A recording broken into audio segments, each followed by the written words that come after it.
Layer skin hair and laser clinic లో latest టెక్నాలజీతో laser hair removal, anti ageing and hair fall issues కి advance treatments అన్ని ఇక cost గురించి వరి అవ్వాల్సిన అవసరం లేకుండా అందిస్తున్నారు. ఇంకా మీ కాన్ఫిడెన్స్ ని తిరిగి తెచ్చుకోండి. Get your free consultation now. Shri మహాగణాధిపతయే నమ. శ్రీమాత్రే నమ. ఆధాన ఆధ్యాత్మిక వీక్షకులందరికీ శుభాశిస్సులు.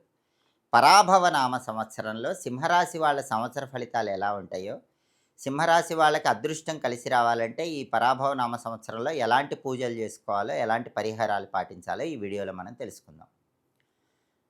పరాభవ నామ సంవత్సరం మొత్తం కూడా సింహరాశి వాళ్ళకి అష్టమ శని దోషం వెంటాడుతోంది. ఈ అష్టమ శని దోషం అనేది పరాభవ నామ సంవత్సర ఉగాది నుంచి ప్రారంభమై 2027 సంవత్సరం ఏప్రిల్ 6వ తేదీ వరకు వెంటాడుతూనే ఉంది. అంటే పరాభవ నామ సంవత్సరం మొత్తం కూడా ఈ అష్టమ శని దోషం వెంటాడుతుంది. అష్టమ శని దోషం ఉండటం వల్ల సింహరాశి వాళ్ళకి ఎంత కష్టపడ్డా ఫలితం కనిపించదు. చాలా దగ్గరి రక్త సంబంధీకులతో అనవసరంగా గొడవలు పెరిగిపోయి విభేదాలు పెరిగే అవకాశం ఉంటుంది. విపరీతంగా కష్టపడ్డా ఫలితం మాత్రం తక్కువగా ఉంటుంది. ఎప్పుడూ ఏదో ఒక ఆరోగ్య సమస్య వెంటాడుతూనే ఉంటుంది. అష్టమ శని దోషాన్ని పోగొట్టే శక్తి ప్రధానంగా రెండింటికి ఉంటుంది. ఒకటి గోపూజ, 2 నువ్వుల దానం. కాబట్టి సింహరాశి వాళ్ళు తప్పకుండా ఈ పరాభవ నామ సంవత్సరంలో వీలైనప్పుడల్లా శనివారం గోపూజ చేయండి. గోవుకు ప్రదక్షిణలు చేయటం, గోవుకు పచ్చగడ్డి, తౌడు ఇలాంటివి ఆహారంగా తినిపించడం చేయండి. కపిల గోవును పూజిస్తే మంచిది. కపిల గోవుకు ఆహారం తినిపించే ప్రయత్నం సింహరాశి వాళ్ళు ప్రధానంగా పరాభవ నామ సంవత్సరంలో శనివారాలు చేసుకుంటూ ఉండండి. అష్టమ శని దోషం తగ్గిపోతుంది. నెలకొక్కసారైనా శనివారం పూట కేజింబావు నల్ల నువ్వులు నల్ల వస్త్రంలో కట్టి పంతులు గారి చేతికి దానంగా ఇవ్వండి. కింద పెట్టకుండా చేతికి దానం ఇవ్వండి. అప్పుడు అష్టమ శని దోషం నుంచి బయటపడవచ్చు. గోపూజ, నువ్వుల దానం అద్భుత ఫలితాలను ఇస్తే. అలాగే పూజల పరంగా ఆంజనేయ స్వామి పూజ చేసుకోవాలి. శనివారం ఆంజనేయ స్వామికి తమలపాకుల దండ సమర్పించడం, శ్రీరామ అని రాసిన తమలపాకుల దండ శనివారం ఆంజనేయ స్వామికి మెళ్ళో అలంకరణ చేయటం, ఆంజనేయ స్వామి ఆలయంలో వీలైనన్ని ప్రదక్షిణలు చేయటం, అలాగే శనివారం పూట శ్రీ రామదూతాయ హనుమతే నమః అని స్మరించుకోవటం ద్వారా అష్టమ శని దోషం నుంచి బయటపడవచ్చు. అష్టమ శని ఇచ్చే వ్యతిరేక ఫలితాల నుంచి బయటపడవచ్చు. అలాగే రాహుబలం తీసుకుంటే సింహరాశి వాళ్ళకి ఈ పరాభవ నామ సంవత్సరంలో డిసెంబర్ 5, 2026 వరకు రాహుబలం లేదు. రాహు 7వ స్థానంలో సంచారం చేస్తున్నాడు. దీనివల్ల లైఫ్ పార్ట్నర్తో గొడవలయ్యే అవకాశాలు, కొత్త పరిచయాలు, కొత్త ఫ్రెండ్షిప్ల వల్ల ఇంట్లో ఫ్యామిలీలో గొడవలయ్యే అవకాశాలు ఇలాంటివి ఎక్కువగా ఉంటాయి. కానీ 2026 డిసెంబర్ 5 తర్వాత మళ్ళీ 2027 సంవత్సరం ఏప్రిల్ 6 వరకు పరాభవ నామ సంవత్సరం చివరి వరకు రాహు అద్భుతంగా ఉన్నాడు. ఆ సమయంలో మాత్రం అనారోగ్యాలు తొలగిపోతాయి. అష్టమశని ఉన్నా సరే రాహుబలం రావటం వల్ల అనారోగ్యాలు తగ్గుతాయి. అప్పులుంటే అప్పుల నుంచి బయటపడతారు. భయంకరమైన శత్రువులు కూడా మిత్రులుగా మారిపోతారు. అంటే రాహువు బ్రహ్మాండంగా యోగించే సమయం సింహరాశి వాళ్ళకి 2026 డిసెంబర్ 5 నుంచి 2027 ఏప్రిల్ 6వ తేదీ వరకు. ఈ సమయంలో రాహు 6వ స్థానంలో సంచారం చేస్తూ మిమ్మల్ని అబ్రాడ్ తీసుకెళ్లే అవకాశాలు ఉన్నాయి. అబ్రాడ్ వెళ్ళి బ్రహ్మాండంగా సక్సెస్ అయ్యే అవకాశం ఉంది.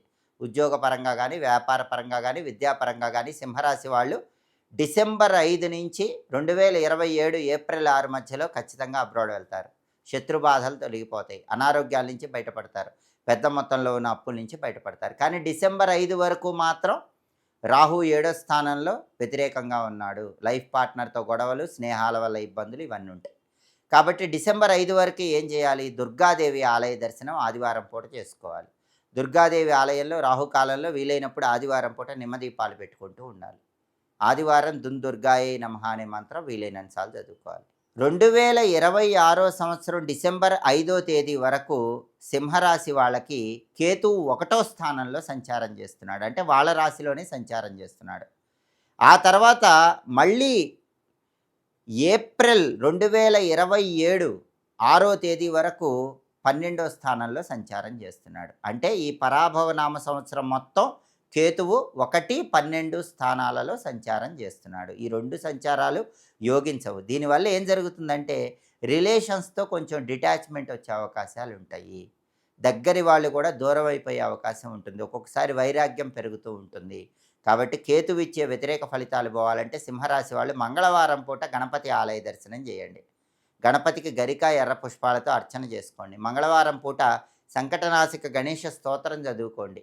మంగళవారం వక్రతుండాయ హుం అనే గణపతి మంత్రం వీలైనన్ని సార్లు చదువుకోండి. దానివల్ల కేతువు ఇచ్చే వ్యతిరేక ఫలితాల నుంచి బయటపడవచ్చు. ఇక సింహరాశి వాళ్ళకి ప్రధానంగా ఈ పరాభవ నామ సంవత్సరంలో గురుబలం అనేది జూన్ 2వ తేదీ వరకు మాత్రమే ఉంది. మళ్ళీ గురుబలం ఎప్పుడొస్తుందంటే 2027 జనవరి 24వ తేదీ నుంచి గురుబలం వస్తుంది.